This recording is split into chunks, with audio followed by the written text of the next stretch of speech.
পটুয়াখালীর গলাচিপা উপজেলার চরশিবা সাংগঠনিক ইউনিয়ন কৃষক দল কর্তৃক আয়োজিত কর্মী সমাবেশ অনুষ্ঠিত হয়েছে। ২৯ তারিখ বুধবার দুপুর ৩টার সময় ইউনুস মিয়া বাজারে এ কর্মী সমাবেশ অনুষ্ঠিত হয়।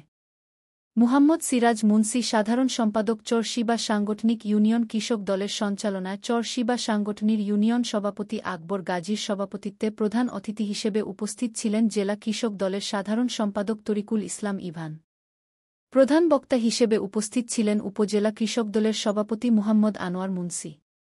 বিশেষ অতিথি হিসেবে উপস্থিত ছিলেন জেলা কৃষক দলের যুগ্ম আহ্বায়ক ও উপজেলা কৃষক দলের সাধারণ সম্পাদক বাবু খোকন দেবনাথ, জেলা কৃষক দলের যুগ্ম আহ্বায়ক খানজাহান আলী খান সাগর, চরশিবা সাংগঠনিক ইউনিয়ন বিএনপির সভাপতি মুহাম্মদ ইসমাইল হাওলাদার, সাধারণ সম্পাদক মুহাম্মদ হানিফ হাওলাদার, চর কাজল ইউনিয়নের সাবেক চেয়ারম্যান মুহাম্মদ আলী আহমদ আকন।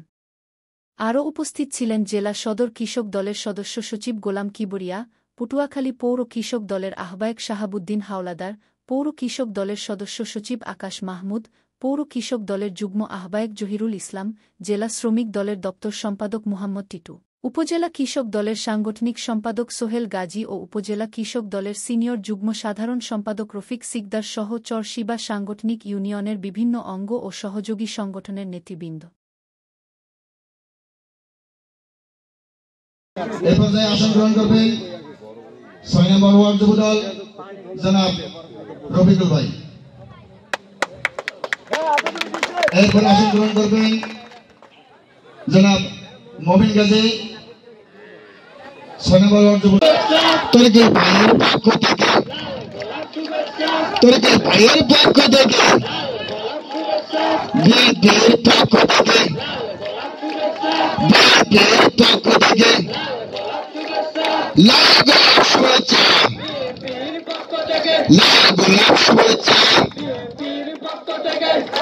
প্রিয় উপস্থিতি,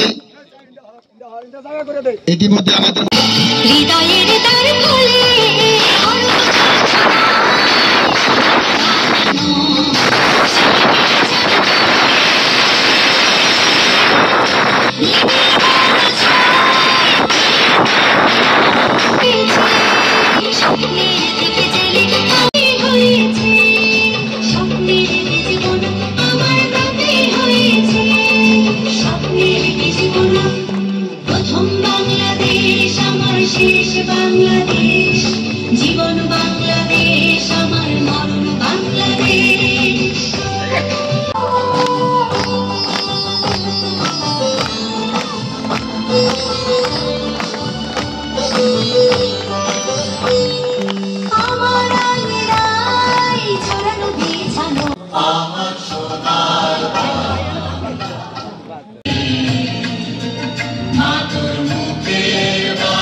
জাতীয় সঙ্গীত পরিবেশন করা হবে।